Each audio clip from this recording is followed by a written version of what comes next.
And we are live. Welcome back to Pistons Jack Fan Reacts, where we're going to talk about a pretty frustrating loss to the Orlando Magic, a game that, at least emotionally, watching that resembled a lot of what we experienced with the Pacers, I think at least a week or two ago.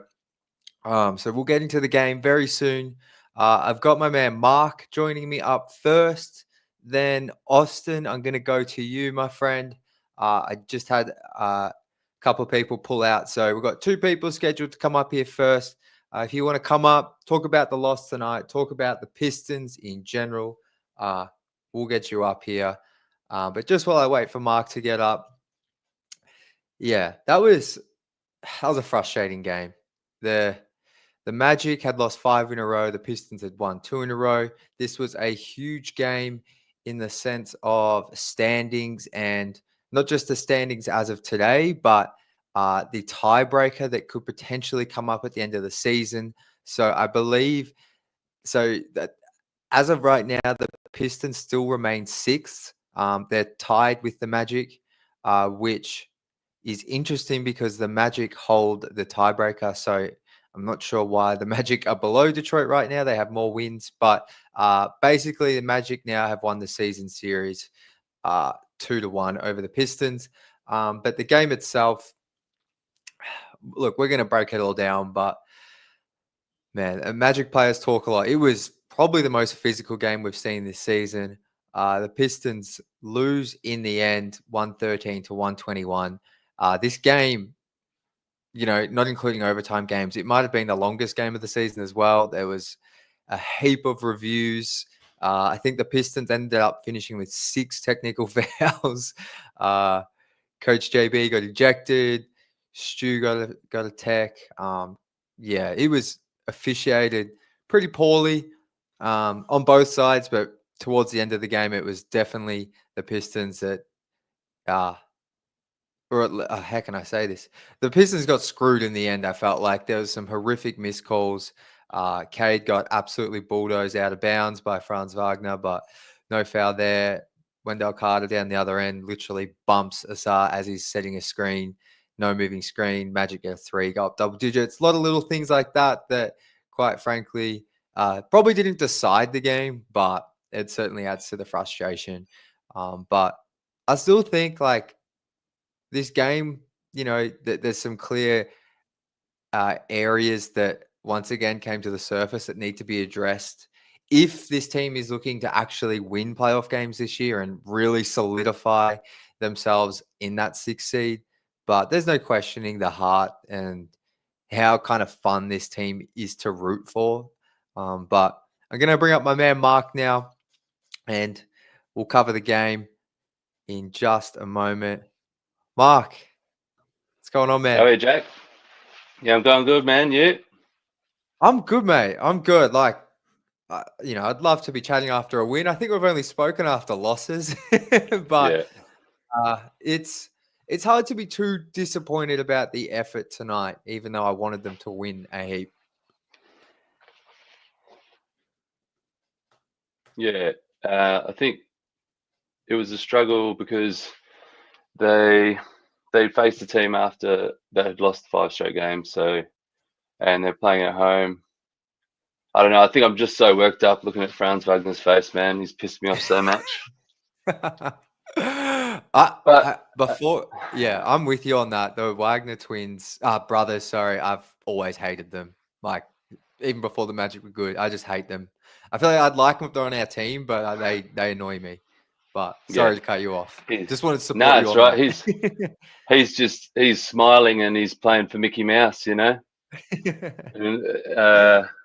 I think today in the 4th quarter, I think they showed why we need a second option because they had the second option and they both just lit it up, didn't they, from deep, which was crazy because it was such a bogged down game. It was such a struggle. The first half, how many fouls, and in the 3rd quarter, I don't think we really utilized what I think our strength was. We'd drawn so many fouls. We needed to keep just parading to the foul line. because how? Oh, and yeah, Banchero, he's a shocking shooter, isn't he? He's so bad from the Yeah. foul line. Mm, It was really frustrating game because, like you mentioned, it was just constantly within like 5 points the whole night, 7 points, and then yeah. Cade really struggled to get anything going. I even thought like his touch, like even on some of his post hooks early on that he normally hits, were Mm, just way off. He just didn't have it from the go, and he obviously closed the game well, almost got them right back into it at the end, but. Real frustrating game, but like you said, the second option I think is the biggest takeaway here. Like, mm. Parlo, Franz was, I think before the fourth, Franz was like 2 of 12 or something. He struggled. Yeah, yeah. Um, and then you just see though, like Parlo's able to keep him within striking distance the whole night. And then it's Franz who closes the game. Whereas for the Pistons, Mm. they've just got kind of Cade as that one guy. And it really stood out tonight. And we lost Tobias as well, and because we were lucky, because I think the fourth foul on Jalen Suggs was actually on Cole, wasn't it? Which was funny. The Yeah. officiating was shocking, and as usual. But um, and I think so. You know, Cade had it tough because he had Jalen Suggs probably facing him straight up, did he? Or I can't remember. Yeah. Probably, and they drew a few fouls, and then he has Black come on straight after that, who's you know a jet young defender. So um, yeah, and our defense kind of helped us in the first quarter get a good break. The second quarter, yeah, we drew all those fouls. I think it was the third quarter for me. We were competitive, but we didn't utilize those fouls. We could have got them fouled out of the game, No, well, the Pistons I got into reckon. the bonus early and they just, Yeah, I mean, even like this didn't decide the game at all, but right at the start of the game, like, I thought the Pistons started well, but after like 5 minutes, it was like 4-2. Like they just could yeah, never yeah. capitalize on the advantages they created. And like you mentioned in the third, they got them into the bonus early. And that, like you said, great opportunity for Cade to just get to the line even a bit more while they're in the bonus. And they just couldn't ever get enough separation. And then, you know, the team with the more star power kind of took over at the start of the fourth, and it's tough. Positive. If we go positive, Ron Holland was Oh, sick in the third quarter. He was so good. He was probably the only one that got a stretch of play that it felt like another Pistons player probably dominated the game a bit in that third yeah, quarter. Yeah, no, and that definitely was that him drawing three. the fouls. Yeah. Yeah, drawing fouls, and he hit a three in front of the bench, like a Mm. step back three to tie it up at Yeah. 79. Or when it that was like against the grain of the game in the sense like Yeah. Magic had all the momentum at that point, and he just takes his step back three and Yeah. drains it. And it's like, oh, like you're so right. Like he was the only other guy. I want to say I might be missing someone, but like you said, that really brought some. Asar was really good as well. I have to give him He some praise, was. but He was. Ron in that third really gave them a chance there. He was Mm. really good for the most part. I love him. I saw in the first and second quarters, it was his perceived pressure. He was just everywhere. Like there was one time I think KCP caught it at the top of the key, and Asar was just like at him, like he didn't even have time to breathe before he caught the Yeah, ball. Those sorts of things. But then he got into foul trouble, didn't he? And that hook really yeah, set him back. I think he's limited offensively. I think. yeah. He's trying like tonight. It really felt like because Cade. Because I think the Magic are one of the worst matchups for Cade. Because, like you said, they've got Mm, Suggs, and then they got Anthony Black off the yeah, bench. They got Jonathan Isaac in the paint. They got Paolo and KCP. Franz. They're just huge. Like KCP, like they can just throw like six guys at Cade. So it's always going to be tough for him, especially when they have that second option. But it felt like they really were leaning into Asar, like drive and kick, try and do some stuff. And he had some Mm, bad turnovers, but he also had some nice plays. Like it's a real work yeah, in progress. But yeah, that perceived pressure he brings on defense, like I thought in the first half, whenever he was on Franz or Paolo, those two looked a lot like they were struggling with him on them, which was a big yeah. positive for me as well. Yeah, no, he's good. He's a fantastic defender. Yeah. Yeah, I don't know. And Duran, I think in points in the third quarter, we just needed him to stand up. But I could see it was one of them games he just seemed a bit too fatigued. But he had some good plays, and he did make some challenges on defense. I don't know. It's tough. I He hate was beating on him too much. well. I think Yeah. it was definitely the way he's been playing before this. It was definitely one of his worst games in the past 2.5 weeks, where I Yeah. think he's really stepped it up. And I think it's just another product of how physical Orlando were. Like, do you think is that the most Mm. physical game you've seen the Pistons play this season? Like, I reckon it'd be up there. Yeah, they're a tough team, aren't they? Like the amount of they are. fouls. Like I commented to my partner because she's got to go to the doctor, and it was what it was 10 o'clock, and it was for me 10 o'clock a.m. Yeah. Sorry, but it'd been so long, and it was only half time, and she's like, "Am I going to be able to go to the doctor?" I said, "Yeah, don't worry, it'll open up in the second half a little bit, but oh man." And I think that was something that changed the game because no team really got to get into their flow of offense until really Yeah. late, and obviously the home crowd and their key players, two of them stepping up. Absolutely. Yeah. And it kind of that was the thing. The Pistons could just never get that separation. And you kind of felt like I didn't expect Franz to go off like he did in the fourth, but you felt like that home crowd, you're not going to be able to hold Franz down the entire game. And the No. Pistons just couldn't get that. Like if they had got like that 10 to 15 point lead at some point, I feel like Mm, maybe they can weather it. But when you just can't get any separation, it feels like this inevitability that probably they're just going to end up running out of steam. But I just want to answer this Franz. question from Derek. Oh yeah. Just quickly. So Tobias, it was concussion protocol. He got elbowed in the face from Paolo earlier in the game, towards the end of the second quarter. No foul on Paolo, of course. Tobias goes down, concussed, basically. He started the third quarter, and then I think JB took him out within a minute, and he was out. So I don't know. Like his concussion, do they have to miss 48 hours or? I'm not sure. I don't. It's not a horrible injury though. It's just concussion. So, um, Yeah. but of course, no foul. Uh, But you're right with the Magic. Like nah. they annoy me. But what they do is Ah. they kick, they bump, they elbow, they talk, and they Yeah. do it so much that the refs they're gonna get a heap of fouls called on them, but they get away with a lot as well. And as much as I hate it, I kind of respect it, and I can see our boys though developing that, and they don't back down Hmm. now, which I thought was a huge positive. Like I know they had all the texts. Um, Two were from JB, but I like that they don't take shit anymore. Like Tobias flattening Suggs, I don't know if I can swear, Ah, but I just yeah. did. I Hip and love that. shoulder. Hey, Jack. Nice hip Absolutely and flatten shoulder. that. Yeah. Like you want to like put your little elbow into me, like try and get away with that Yeah. little shit. I'm gonna flatten you, and then I'm all in on that. I love that because it's not dirty, it's straight up, bit off the ball, but I just love they Oh, he don't just take shit timed anymore. it. He Yeah, just timed it, Jack. yeah, We know it's sometimes if you're running at full pace, it's the best.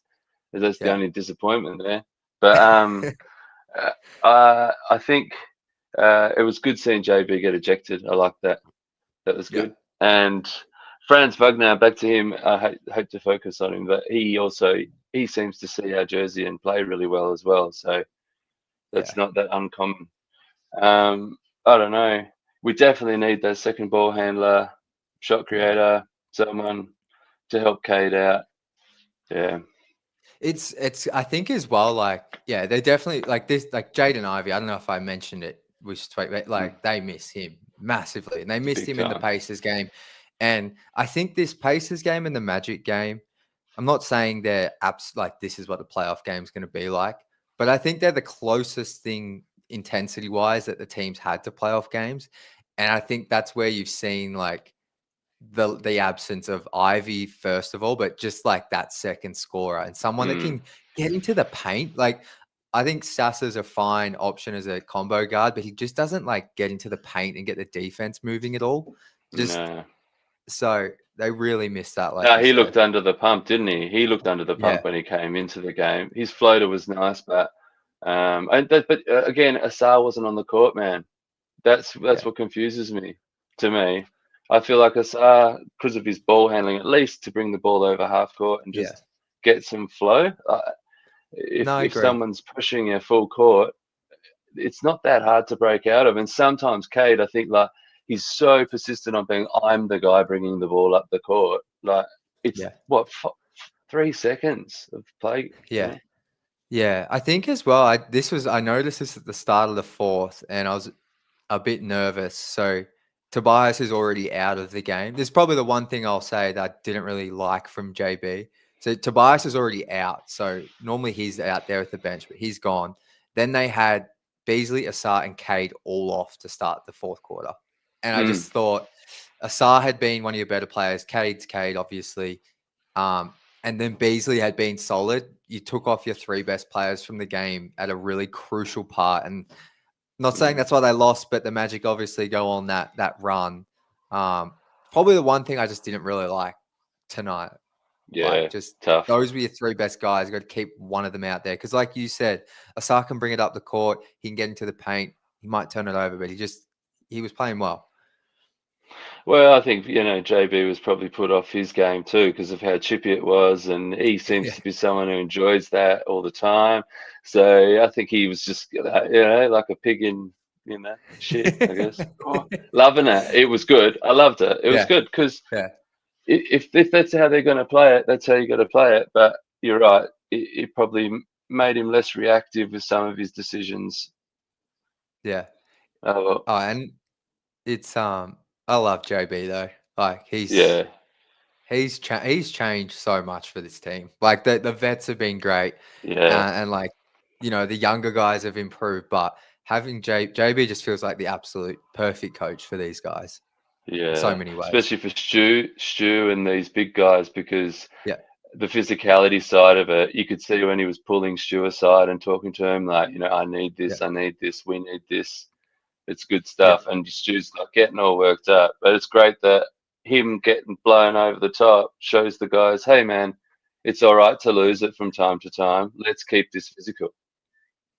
exactly. Yeah. No, Yeah. it's good. He has a way of like because he'll go in and fight for them. Like he'll argue with the refs, and I think that his Mm, intensity and the way he gets on the refs helps when he's trying to like calm down someone like Stu and tell them how to act because it's like mm, he's fighting for them as well. Whereas I'm not going to bring up someone from last year, but he didn't necessarily fight for his players, and it's just mm. it doesn't work when you're trying to tell them how to act and you're not really sticking up for them. Uh, But yeah, only thing I'll say about Monty is he can't be aggressive if he doesn't have Chris Paul because Chris Paul yeah, did enough yeah, for both of them. He got to sit there and just uh yeah. uh yeah. Chris Paul. Sorry, a bit Chris harsh, but Paul's crazy. Any other thoughts on the game or looking ahead more so?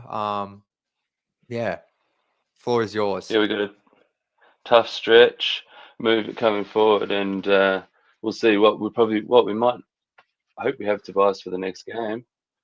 Uh, I I think think they just play keep building again it. But 2 days. what do we got? We got trade deadline coming soon as Yeah, well. I So think that. Yeah, uh, it'd be good if we could get someone to help out with the ball handling, but also like a compensation trade as well. I don't see why we yeah, couldn't get both. Find someone who's a ball handler that someone wants to get rid of. yeah. There's some wacky I ones out there, but I think that's the biggest need because I think like I want them like you're the same. I think we're all the same now. We want that six yeah. seed. We want the six seed, and Oh yeah. there's certainly a path if they just keep the team as is, like they can get that six seed. But I feel like it's gonna be like they're gonna have to play perfect to get it. I think like Mm, I think they need to make a move for a ball handler. Get the six seed. May as well go for it. This feels like the year to go for it, where it's so even in the East. Um, make a bit of a move to get a ball handler and actually win a playoff game or two. Um, I think that's what we yeah. want. Might be nice to wipe off last year's memory with something that's like a game that means something. So then you Yeah. have a different like thing to think about going into the off season. Like, man, we need to learn to play on the day.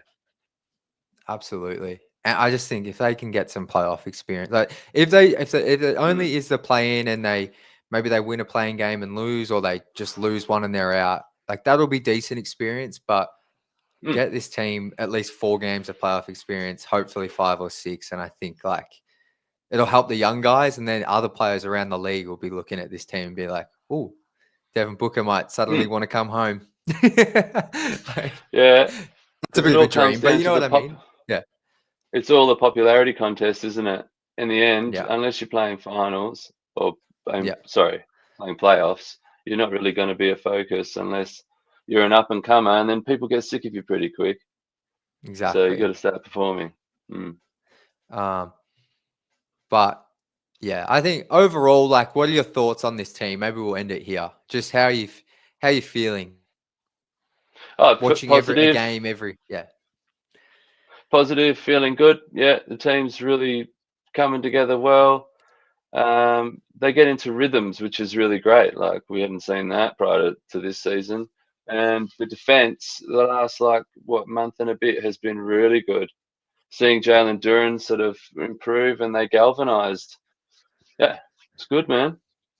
It is. And with the Asar in that starting group as well, the defense is, I think they've been like top 5 in the NBA since putting Asar in the past month. Yeah, So, that's good.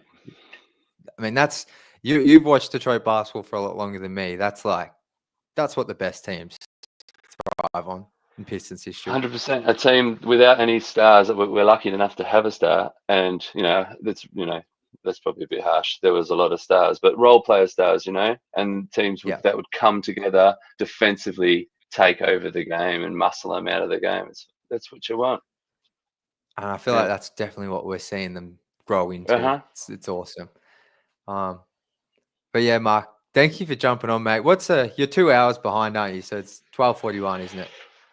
11:41, mate. Nearly midday. Beautiful. Have some Oh, lunch. 3 hours. It's How good. Did you yeah. go to It's the been like Wildcats game last night? nah, I didn't. But it's been Mate. like 40 degrees Celsius multiple days this week, so it's crazy. Oh man, I was up all night last night doing social for that Wildcats game. Went to double Uh, overtime and getting to bed Bryce till after Button, midnight. Yeah, it's crazy. They lost to the he's a bottom killer. team though, but yeah. Mm. But no. Well, anyway, mate, been a pleasure having you on. Always welcome back, mate. And go Cheers, mate. Saints as well. Don't think I didn't Yeah, see go that the flag. Saints. I mean the scarf. Yeah, you like that? Yeah, I loved it. Cool. Good stuff, mate. We'll chat soon. See you, mate. Catch ya. Austin, what's going on? How's it going, man? Oh man, I don't know if my Oh wait, he's internet's frozen. Oh no, he's back. He's Is back. it back?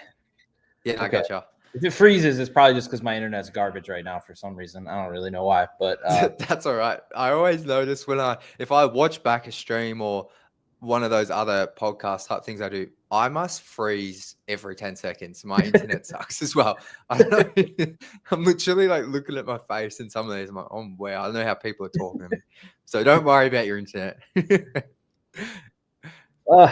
man, that's a Yeah. tough game. I know I messaged you, but just adding the Magic to the list. They're up there with the Pacers now, man. Like, Yeah. found myself yelling at the TV a little bit too much today. But I can't lie. When JB got thrown out, it kind of calmed me down a little bit. I was like, okay, somebody's out there fighting for us. Like, I like to see that. Like Yeah. that felt good. And then I mean, it kind of sparked them a little bit. They just ran out of time. I mean, they tried. They just kind of ran out of gas. And obviously, it's been talked about already. The thing from this game, they got to get somebody who can bring the ball up the court when Cade's not on the floor. Like, you just have to. You have to have somebody who can dribble and handle a little bit of pressure. Like, again, love Marcus Sasser, but he was having a hard time getting the offense going today. I agree. I was actually surprised at how much he struggled just to get it over half court. Like, Yeah. I know he's not a guy that's going to get into the paint too often, but like, I thought he really struggled today because I rate his ball handling ability just in the sense of like the craft he has. Like, just, you know what I mean? I was surprised at how much he struggled. I think Jalen Suggs is an underrated perimeter defender. Obviously he's taller. I wanted to see. I was actually just going to see this. I wanted to see. I think like 6'3" Suggs. I mean, he's averaging this year a block and 1.5 steals per game right now. So, I mean, that's a tough matchup for someone who's not a pure point guard to go against anyways. But yeah, something's got to happen. And again, it's not asking for anything crazy, like not trying to, sell the farm to get somebody, but somebody said, "Oh crap, Corey Joseph is on the Magic bench." I was like, you know what? He would be perfect for this team. Low buy, I will always stand by Kojo.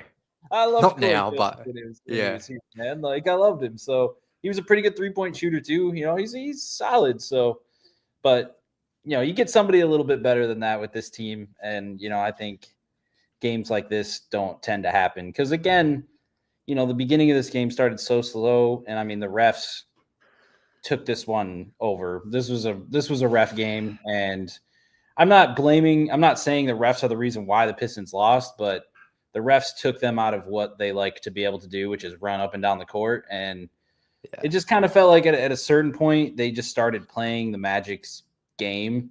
Like they were just trying to be more physical than them. They weren't running, but they were rushing. Like it felt like every time they were coming up the court, everything was moving just a little bit too fast. Yeah. And they were just kind of getting them out of the game that they like to play. So it's a tough game. I think this is one that I don't know. Like it's hard, but you're still 2-1 on the road trip. I don't know if they took a bus from Atlanta to Orlando, which it's not like a super long drive, but I mean it's enough where if you're a 6'10" guy sitting on a bus, it's gonna probably be. Because I know there were some weather issues, and I know they had to drive from Houston to Atlanta, and that's a bit of a drive. So, yeah, I mean, I think maybe that just kind of caught up with them a little bit today. Obviously, Paolo and Franz kind of going back and forth like that. Also, you see that Detroit needs somebody else. You just have to, because when Cade's having a bad first half, like somebody has to be there to score, and that's just kind of. I think something's coming. We got 2 weeks, and I think Trajan realizes it. Because they're right there. I know that, and I've kind of, the sky's not falling at all. I feel like this loss hurts a little bit because they got the Cavs and Pacers, and then the Mavs later in the week, so they got a tough stretch. But at the end of the day, I think they're 23-22, and there's a move that can be made, which is exciting. But yeah, I mean, I agree with everything you said. Like it's the Magic. So much. Did you say earlier that it's just reminds you so much of the Pacers game? I think you're saying that to me in DM. Yeah. Just because they just talk so much, the Pacers at least made the Western Conference Finals last year. What have the Magic done? I mean, were they in the playoffs last year? Did they beat the Cavs in round 1? Did that happen? No, Game it was. 7? I think it went to 7, and they lost in Game 7. Okay, so again, talking all kinds of craziness. Both the Wagner brothers are so annoying, especially as a Michigan State fan. I hate both of them even more. It's just it's an annoying team to have to play. But you know what? They, like you said, kind of give credit to them. Like they play hard, and sometimes it's a little bit to the detriment of the health of the opposing team. I'm glad Cade didn't get hurt tonight, especially when he got bodied by 2 people thrown out of bounds and nothing happened. That was very aggravating. Mind you, Suggs was incredibly close to his legs. Well, I mean, Cole Anthony dove at his legs earlier in the game when Malik Beasley had a steal. Yeah, exactly. So you saw it as well. Yeah. I tweeted something and quickly deleted it because I didn't want to get in trouble with Magic Well, fans. no, I said, after the first Magic game, I was like, whatever. But watching the game tonight, I was like, Cole Anthony definitely did that on purpose. Against Street Ivy, he did. I don't have the proof, and don't want to call him a dirty player, but you know what? The way that it's kind of played out now, just kind of seems like how they play. And you know what? As a Pistons fan, you can't be mad at teams for playing dirty, because that's what the Pistons hung their hat on for 10 years in the 80s and 90s. So it's just tough. It's tough all around. But so that's what I just love. What was your thoughts on the Tobias thing at the start? I absolutely love that. I love that he just flattens. Yeah. I'm all for that. The team is so different than last year. I feel like last year, if something like that were to happen, nothing would have happened. You know, the coach echoed what the coach was about, which was absolutely nothing. He didn't care to be there. None of the players cared to be there. But yeah, you can see it this year. And for it to come from Tobias just really shows, because like he's usually a pretty like well-mannered player. It seems like he's usually pretty respectful, but yeah, he was not taking any of that, and absolutely love to see it. Absolutely. It's just like you. I don't think I've ever seen. Obviously, I've only watched Tobias mainly when he's with the Pistons, but like you said, he's normally a pretty even keel guy. Like this season, I feel like he's been pretty feisty, and I think you're right. Like it comes from the coach. Like I feel like he's just really, like you said, when he got ejected, like I was like, okay. It almost made me feel okay about like if they're gonna lose, I like feel okay now. Except my feelings, frustration, I feel vindicated. But like. I also love what he just was saying to him, because you could clearly see what he was saying, and I absolutely loved it. What was he saying? I mean, he was calling him. All right, can we swear on here? I don't know. I've always been trying to. I've already sworn on this one, so if we're gonna get these trouble, are quotes. I'm not saying this. These are quotes. But I mean, he called them fucking pussies. I think he was like fuck you guys. He was going off, man. Like it was like, you know, good for you. I love when he says that. He's done that a couple times. Like, good for you. Like I hope clapping you're proud at of them. yourself. Yeah. So love to see that. But yeah, I mean, again, going back to the refs really quick, because I just saw this one on Twitter. When Banchero dunked on Tobias Harris and screamed in his face and didn't get a tech for that, like obviously I don't really know if that should deserve a tech. Like I think emotion should be able to be played in basketball, but because that is usually called, it's crazy that it wasn't. Like he screamed literally right at his face. Like he was staring at him, just yelling. It's like, what are we doing here, man? Like, come on. Like they called one on him later in the game as well. So if they had called the first one, that's 2, you're out. Like, and you know, even the one that they called, it was against Stewart, and I'm pretty sure there was a moving screen on that. You know, Kentavious Caldwell, they were running moving screens all day, man. Like they just like their guards were just setting screens and just moving people. And it's like you can't do that. And you know, then they call the two offensive fouls on Asar towards the end, and it's just it was getting aggravating. But you know, this is one of those games that I probably would have been really mad about losing last year. And like, while it hurts this year, I'm still like, you know what? You know, it's fine. They played one of their worst games and they lost by 8. Like, you know, like Cade was pretty. I mean, he's what did he finish? He finished with 33, 35 and 10. Yeah, 35 and 10. I mean, 13 for 31 is kind of gross, but just on that, like he was really bad in the first half. Like one of his worst games in a while, or you know, of the season, first halves. But I think he was 3 of 15 in the first half. So I'm not the best at math, but I think that's like 12 of. So if he would have been 10 of 16 in the second half, then if he was. He really, he stepped it up. And like you said, after that ejection, they got it back to within, after JB's ejection, I think they got it back to within 4. And I was like, if they win this. And then I think it was it 6? It was 8. They were down 8 when Malik Beasley missed those 2 free throws. And that hurt. I think if he makes those 2, they win that game. I honestly do. That's a great call. I think they win it. And he missed 2 of them. And it's like, man, like that was your chance. Because, I mean, that would have put it back. I think, again, they would have been down 5. I don't remember how much time was left. But, yeah. But, again, though, man, Franz was just going crazy. What did he finish with? 25 in the fourth quarter or something? Like, he almost outscored the Pistons by himself in the quarter, which was just crazy. I mean, the dude's good. He's a good player. He's not better than Cade, which a lot of people want to argue. He's not. I'm sorry, but he's good. You know, you can't deny it. No, he's not. Like, he's not better than Cade. I can see why people were saying it earlier in the season, but he's not. And even Paolo, like, I just like Cade struggles tonight, and he needs to be better for 4 quarters. And like, you'll have a hard time tonight saying that to a Magic fan or NBA fan that Cade's better than both those guys. But there's just something about the way Cade controls the game, and that's just on another level to those two. But I'm extremely biased. I mean, just that he had during in the fourth quarter.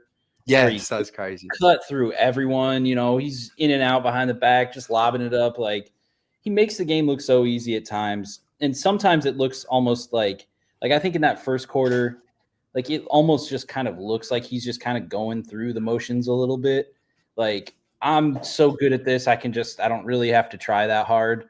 And then, like, that's for me with him is like, once he figures out that he can go for 4 quarters and doing it all, like he like, again, I'm not trying to talk crap. This is nothing.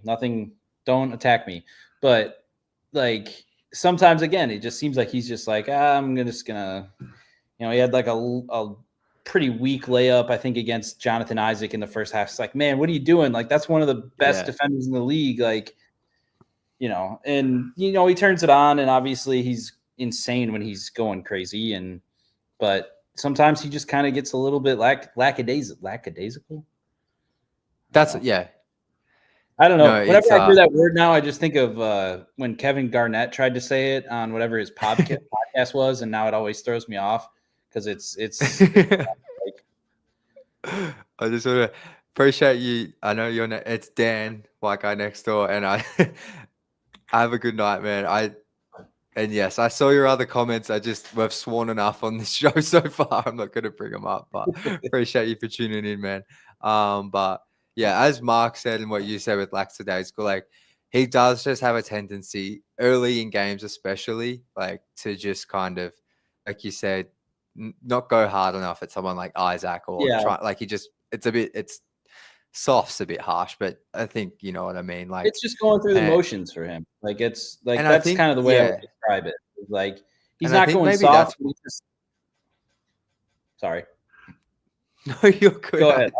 I got a delay, but no, I was just gonna say, I think though, like what you're pointing out is sometimes why I think he has a bad whistle. Like I think the refs, I don't know what it is, but I think because of that way he can be lackadaisical, lazy, a little bit like just not full out aggression when he attacks the rim, that leads to him not getting as many foul calls because there's not like this exaggerated contact. It's very like he's normally low to the ground. He's normally not like, like you watch Paolo drive and like he was almost looking like a 6'10" Jalen Brunson sometimes tonight. And as much as I hate it, he does a good job at like getting his like someone might be on his hip and he'll just tangle his arms up in theirs. And it's like, I hate that, but it's like, he's kind of good at that. Whereas Cade's, and I know he missed heaps, but like, you're right. Like getting to the line, like, I don't know if that's something Cade wants to develop, but I think if he did, he would get more free throws. But, I don't want to have a debate on ethical hoops or whatever, but it's just going back to what you said about how he's like just a bit lackadaisical and a bit too chill. Like, is how I would maybe put it. Like, it's just so. That's why I like, I think him and Jaden Ivey do work well together. Because like there are those times when Cade does kind of get like that, and it seems like Jaden Ivey is the complete opposite, where his motor is just going at 110 all the time. And so I think that's why they work well off of each other. A lot of people will say that they don't and they can't play next to each other, and it's like I don't like those arguments. And obviously it's clear now like why Ivey is so important to this team, because you see it on a nightly basis now. Like the second unit just falls apart when he goes off the floor, and like those times, and as well as Jaden Ivey was starting to play, and like if he could have kept doing that consistently, they win games like this with Jaden Ivey. Like, and I don't know if it's even it's the NBA, so it's hard to win games, but I don't want to say it wouldn't be close, but they lost by 8. If Jaden Ivey is out there scoring 18, maybe they win by 10. Like, it's just one of those kind of games. So I'm with you, and I think they definitely either win the Pacers game or this Magic game. Maybe they don't win both, but they definitely win one of those where, like, Cade I think struggled against the Pacers better tonight, but just when it's like you said, those all bench lineups and you have Ivy in there at the backup, like it's just they win one of them, I feel like, and maybe they win both. Even if you just take away his ball handling and like his attacking, like even his 3-point shooting was insane this year. Like, I don't know what he finished at, but I feel like he was above 41%. 40%. Yeah, Highest on above the team. 40%. Like, On like and 5 it's not like, attempts. I was gonna say it was not like he was only shooting twice. Like he was shooting a lot. So, but given the flowers tonight, Ron Holland. These are the kind of games you just love to see out of him. He hit that 3 in front of the Magic bench, and he's talking to them. It's like when you have him and Stu out there, I'm just like always expecting something to go down. Like having those two on the floor at the same time, I'm like, oh man, like who's about to catch some hands, man? Because they seem like they're always one wrong word away from trying to fight somebody. So, but I love it. Man. His energy was crazy. They needed it, and Mark said it earlier, but like Ron, it felt like, I mean, Asar was good, I felt like, but in terms of really bringing some energy and life and attack, like it was Ron who was the other guy tonight.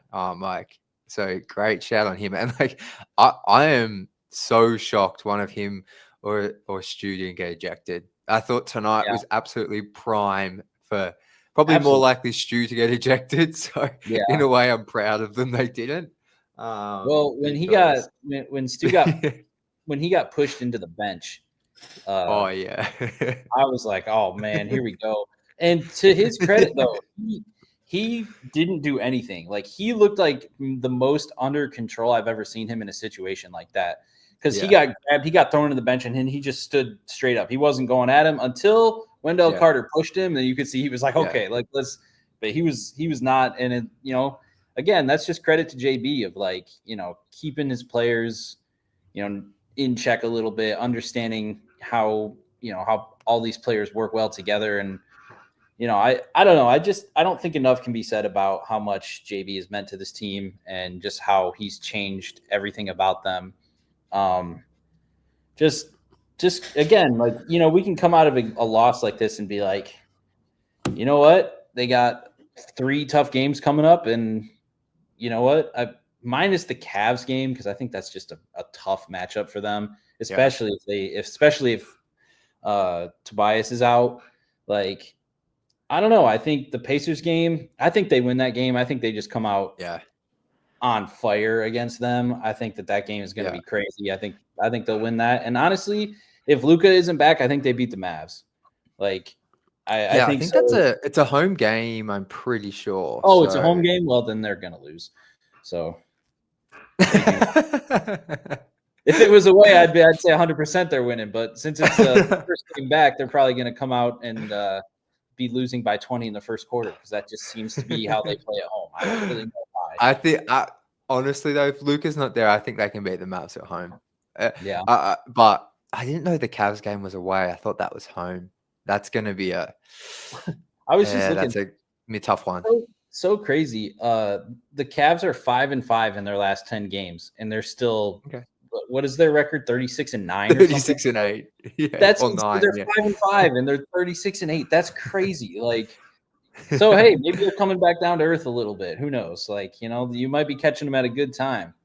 But no, I don't know. This game is gonna be fun. They gotta win that. If they win that, I am going to be. I feel like this stream's going to go for like 3 hours. There's so many people going to want to jump on. But just for us as fans, like, that is going to be one of the most gratifying wins we've had in a long time if they win that. Yeah. Oh, man. When do they – where's the rest of their I won't try to find it. But the schedule? Yeah, I was just going to try to see. I've got it here. What are we looking at for February? I mean – I can list it for you. They got I just found it. So, but the end of February is tough. But again, the first 3 weeks of February. I mean, you play the Cavs and the Spurs. Those are, I don't really even know how the Spurs are, but you got the Hawks in there a couple times, the Bulls, the Hornets, the 76ers. So that softens up a bit. So you get. I don't know. I'm just being cautiously optimistic now, but you know what? I don't know. I'm. Well, but weird. Back to your point, back to your point though, just back to JB, like how you're saying, just that you can't, like, because I'm with you, like the fact after a loss like this, you can still come on here and talk so positively because like it's just like there feels like there's such a solid or good foundation now where it's like, okay, tonight sucks a little bit. Like obviously we want to win every game, but it's like you can already kind of tell that Cavs is going to be tough, but Yeah. with this upcoming week, like you said, it's like I wouldn't be surprised if they beat Pacers and Mavs. And then they're playing the Bulls on next Sunday. And we're like, everything's like we're above 2 games above 500 again, and everything's looking sweet. So there's something to be said for that because he's changed so much. It's crazy. Yeah. I don't know if I missed it. Have you announced when you're heading to Detroit yet? You don't have to say it or anything. I was just wondering. I haven't, but I pretty much know. I pretty much know. Okay. It's yeah. Okay. Well, yeah. No. I kind of can't say right now, but yeah. No. Hey, no worries. I'm not trying to get you like I gotcha. No. Trust me. I want to, as soon as I know, I'm telling everyone. Well, as soon as it's fully locked in and I can say, I'm definitely saying 100%. Yeah. It's gonna be good. That'll be cool though. Man. Yeah.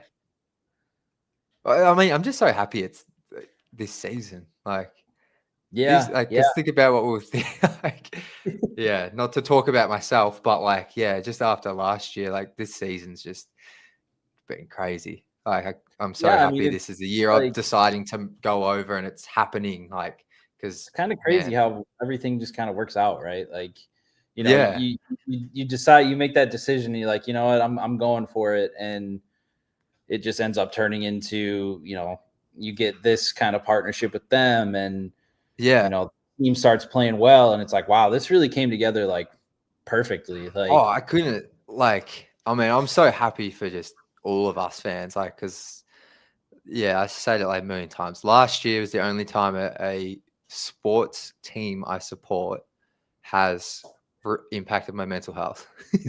Like not much. I'm not like, but just like genuinely after a game, I'd be like, this is sad. Like, I'm feeling really down because I felt really hopeless. Normally with sport, like there's always a sense of hope, or if your team's bad, it's like, oh no, but they'll get this pick or they're going to be better in 2 years' time. But last year was like, are we just like cursed? Yeah. And like going into it, like, man, you're looking at the future prospects and it's like, I don't even care if we get the number 1 pick, man. Like, who's even there? Like, we missed out on Wemby. Man, when that happened and you fall to 5, like, we're cursed. You missed out on one of the greatest prospects in the history of the game. Okay, cool. Then you just roll that into the worst season of all time. What's happening? Like, it's crazy.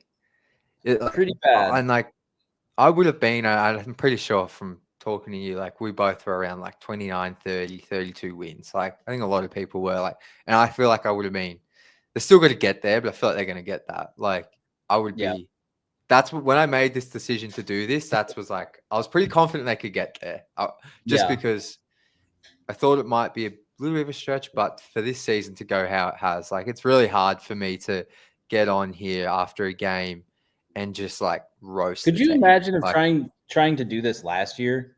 Like, just imagine you come on here after they lose their 28th straight game. What do you even say anymore? Like, who did they lose to for that? Was it Brooklyn? Oh, I wish I could remember the exact game. Oh my goodness. Like, just those times. I could not have imagined. I don't think. Well, after those games, so last season I started this YouTube channel. It was called something else, and I was just doing pretty much game recaps, like probably 15, 20-minute videos. And during the losing streak, they actually, I think this happened for anyone talking about the Pistons. They actually got like heaps of views because lots of people were tuning in. But all I would do, like, I think I remember clearly, it was after they lost in Toronto by like 30 points.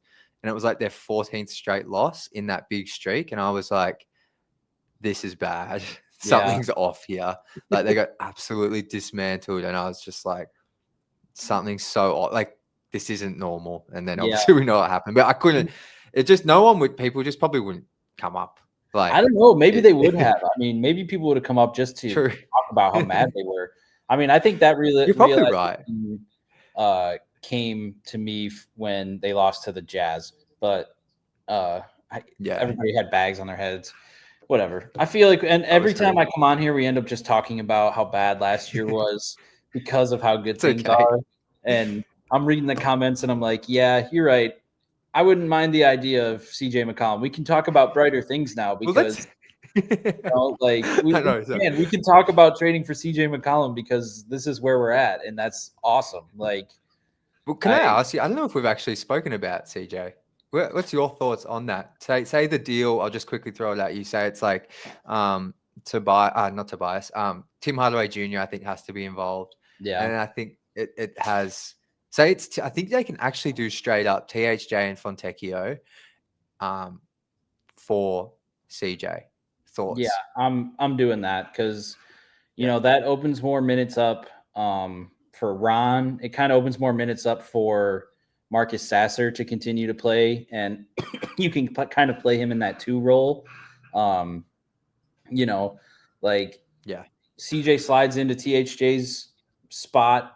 Fontecchio's minutes get split between Sasser and Holland. Like, I think, yes, I think I do that just because he's asking, what is this contract like? I don't know exactly. So he's got 2 years.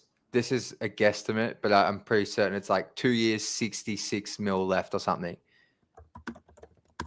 And I'm just going to answer this question while you're looking that up. So, Derek, this is why I like the McCollum deal because I don't think it impacts Ivy much next year because I think Ivy is still your starter long term. And I feel like McCollum at the age of 34, maybe 35 next year would be more than willing to be a 6 man, or the Pistons might actually just move McCollum as an expiring before next season. If that's not a role he wants and you have that contract, you can pair it. If you get to the playoffs, you've got your picks back. You've got that contract. I think I don't think it impacts Ivy too much, but did you have the contract there? I mean, this would be where I think Kyle would come in really handily, but it just looks like, it's 2 years, 63 million. It's almost 64. So next year he'll be getting 30 million. It's 33 this year, but yeah, I mean, like you said, maybe you trade for him at the deadline, see what he can do for you. If he's not interested in sticking around, maybe you just see what you can get for him on draft night, try to get some sort of capital from somebody and just, hey, thank you. Go get your 36 million with somebody else. And thanks for helping us in the playoffs. Like, maybe it's just something like that. Or even if he wants to stick around next year, maybe you feel like, hey man, you're kind of on the back end of your career. You want to just 6-man scoring, just go out there and just score. I mean, who knows where he'd be feeling with that, but I don't know. I think having too much talent is never a problem. And I think that's almost where they're at right now. They just have talent that's not ready yet. But I mean, if you have too much, I mean, you'll figure it out however it has to work out. So, and the thing with CJ is like you kind of pointed it out with the rotation, but like having him on the floor, like I know he's not a point guard, he's a scorer, but like having him on the floor opens up and helps Ron, helps Asar, obviously helps Cade, helps Jaden Ivey if they ever play together. I feel like he'd be decent running the pick and roll, so he'd help JD. Like he actually, like THJ's spacing has helped 100%. But we saw tonight, like I think coming out of a timeout, the Pistons really needed a bucket. It ended up just being a THJ pull up mid range over Paolo, which was just like it's tough. Like it's just I'm not even.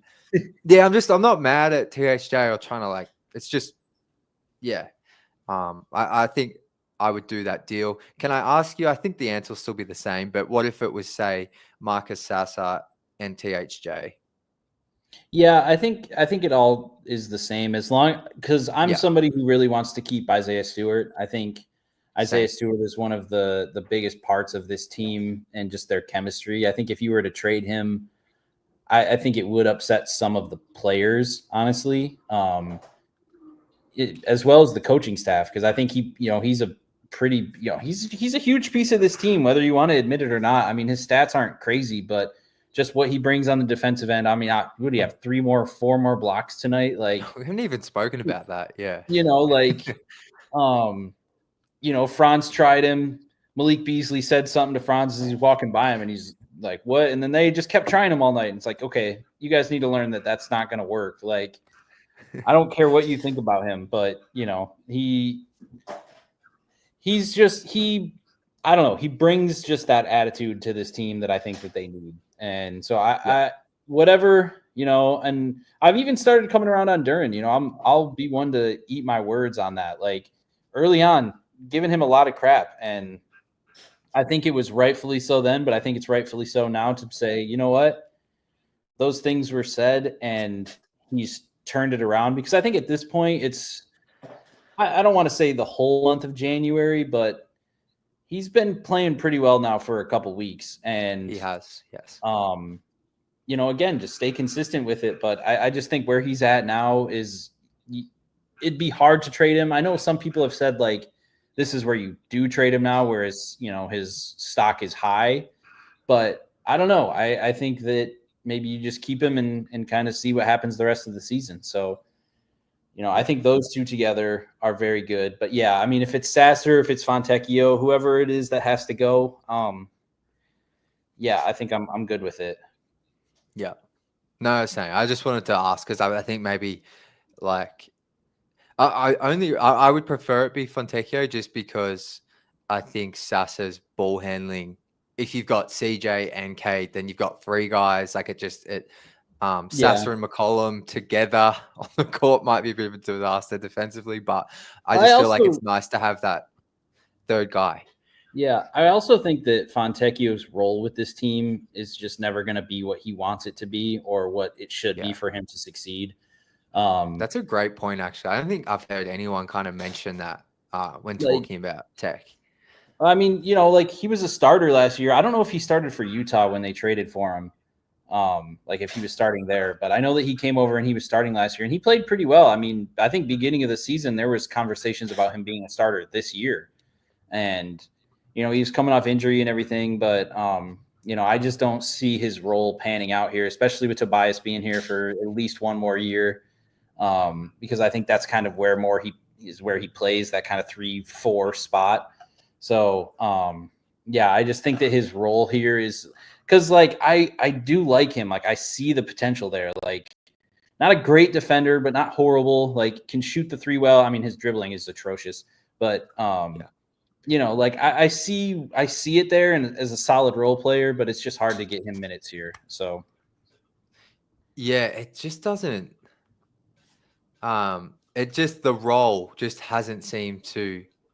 He just has never been able to get comfortable, and it kind of seems forced a little bit. Like, they almost feel like they have to play him, and they have to, and it's tough. I think it's a tough situation for everyone because he was a player that came in that fit the team last year better than he fits the team this year, and he was a player that Troy Weaver was trying to save his job in trading for. So, I think it's a tough situation for everybody with the staff. So yeah, I think I'd rather see him go than Sasser, but not because I don't like him. I just think that he would, Sasser fits better with this team than he does. Yeah, I agree. And definitely with you on the idea of keeping Stu around.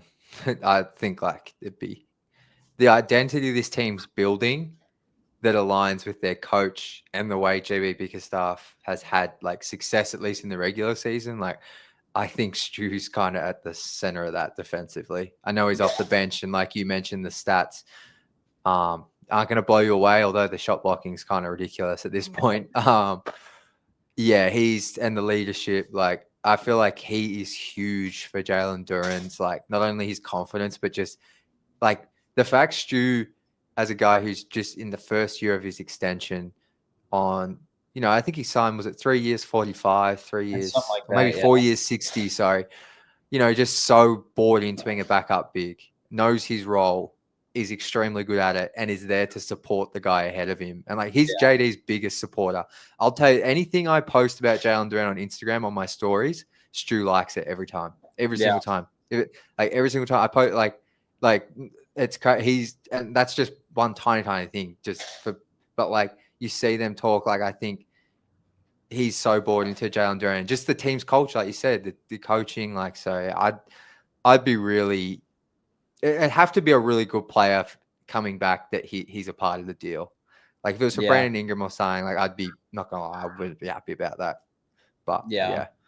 Well, it's gonna sound cliche too, but he is Detroit basketball. Like, you know, a lot of people like make fun of that. Like, oh, you just love him because he's a dog. And it's like, yeah, man. I mean, that's what, you know, the city can get behind. Like you look at the players that they've had before, like Isaiah Thomas was a dog, like Bill Laimbeer, dog, Rick Mahorn, dog, like Chauncey Billups, Ben Wallace, Rasheed, like, you know, like he fits that mold of like what a Detroit player is. Like he's not a drama queen. He comes in, he does the dirty work. Like, again, cliche, but that's what Detroit people love to see. And so yeah, like you said, if he shipped out, it'd have to be for something good. Like I don't want to see him as part of a Zach LaVine trade or a Brandon Ingram trade. Like if you're bringing somebody over and he's involved, like it's got to be somebody who matches kind of the level that he brings. So yeah, definitely. Like I just think as well, like like whenever they make the playoffs, whether it's this year, which I'm hopeful for and think's a real chance, but like definitely next year, like I feel like he's just gonna have some serious moments that like literally have LCA like going crazy. Like he just feels like the type of guy, like those blocks he has, the energy he brings, the intensity, like, and I feel like the home crowd even tonight with the Magic helped them. Like when you have a guy that can just get things going like that, and like you like said, like he's actually just like really good defensively. like he's really good defensively. Like it's not just because he gets into fights that like he's actually really good at playing defense. I hated seeing Banchero go at him today and then hit a shot and backpedal and tell him you can't guard me. Like, dude, shut up. Like, stop it. Like, dude, I hated seeing that. I'm not gonna lie. That was hard to watch. I know. I mean, but Paolo as well. So you know how Paolo, I think, got an M1 over him, and they called a tech on Paolo for yelling. Paolo actually elbowed him in the face on that drive, and that's why Stu was bleeding from the nose. Also, so that was the same one. KCP set a moving screen on Stu to get Banchero even open. Like if you go and watch that, he's doing all that. Like it was ridiculous. Yeah. So if you rewatch that, just watch out for that because that definitely happened. And that maybe it's my Detroit fandom speaking a little bit. I don't know, but I want it to. Hey man, this is a Pistons show. we can be as biased as we want. Any other thoughts, man? No. I think you know, it's always nice to come on here, especially after a loss, and just kind of just reintroduce ourselves to where we're at with the season, I guess, and just like, okay, you know what, this isn't last year. They're going to bounce back. We'll be fine. You know, they're at 23 wins. You still have, I mean, how many games do they have left? 19, 34. Do they still have 34 games left? Is that right? Or there's more than that. That was game 45, so 37, I think, left. Yeah. So, you know, they've got honestly 35 to 40 wins, man. I know that might seem crazy. And if you would have told me that in November, I'm saying crazy for sure. But I don't know. I think that especially after the trade deadline, if they can get somebody solid, I like where we're at. And I like 40 wins, and I like a 5 or 6 spot in the East. So can you imagine Knicks Pistons round 1? Oh my goodness. That's what I want. I want to be like I want the Pistons like playing at Madison Square Garden, playing in Detroit. Give me Cade in the playoffs at Madison Square Garden, please. Can you imagine? I'd love to see that. I might have to somehow fly back over if that's if they make the playoffs, I'm going to do whatever I can to get back over because that's just going to be incredible. But if it's Madison Square Garden, I don't know how. I might have to take out a loan, but I'm going every single game. If it's at Madison Square Garden, I'm making it happen. I don't know. If they make the playoffs, I'm back in Detroit in March. So Let's for good, I'll be living down there. So really? You're back for good? How good? Yeah. I'll be getting my job back down there. So with moving back. Is it with the Tigers? Yeah. So just kind of still sort of confirmed it, I guess. I don't know. But yeah, I'll be there. So if they make the playoffs, you don't have to spend any money on living arrangements because you can just chill with Let's me. go. Man. I would love to. Well, man, I think Derek here summed it up well at the start. Still can't believe we're 23 and 22. Yeah. Tough loss tonight, but like you said, I like getting on here after wins, but it's also kind of equally just as good when we can realign ourselves with how good this season's kind of been so far. So thanks for jumping on, brother. Always an absolute pleasure. All right, we'll talk soon, man. Catch ya. Bye. Austin, what an absolute legend. Absolute legend. One of my highlights has been having Austin on here throughout the year. Win, lose, or draw, he's always coming up here and providing some wisdom. So shout out to Austin. And shout out to you guys in the comments. I wasn't sure how many we'd get tonight because I know it's Saturday night for most of you tuning in. So appreciate you jumping in, providing conversation. I'm just going to go through a couple of comments here I missed throughout the show. Jason, thank you for the comment, my friend. The Spurs are tanking and secretly looking to move CP3, which is something that should definitely be monitored if you guys are looking at a Pistons trade. That's interesting. Like I said, I don't watch any other NBA teams now. This takes up most of my time, but would not expect them to be getting off CP3 because they're doing okay. But you know what? I honestly, I don't know what CP3's contract is, but he kind of would. He's a massive fan of Cade. I know that from watching him talk about him in podcasts before. So I wouldn't say no to that, even if CP3 is probably closer to being washed than I would like. But definitely a good thing to bring up. So thanks, Jason. Sean, I think I brought this one up, but we spoke about McCollum. Definitely a fan of that move. And thanks for tuning in, Sean. As always, my friend. YouTube user says, CJ has been a PGL primary ball handler a ton of his career. Yeah, I don't know if you're still watching YouTube user, probably not. But my thing was, is he actually being really effective as a point guard? I know he can play, but is it in terms of playmaking? But I think he would obviously be better than whatever Detroit have at the moment behind Cade. So thank you for that. And then what's Derek got here? I want Santi Aldama for next year. He's a free agent this offseason. Yeah. The Spanish. He's more of a 4, isn't he? He's like a guy that Memphis just pulled out of nowhere, I feel like, and can shoot it.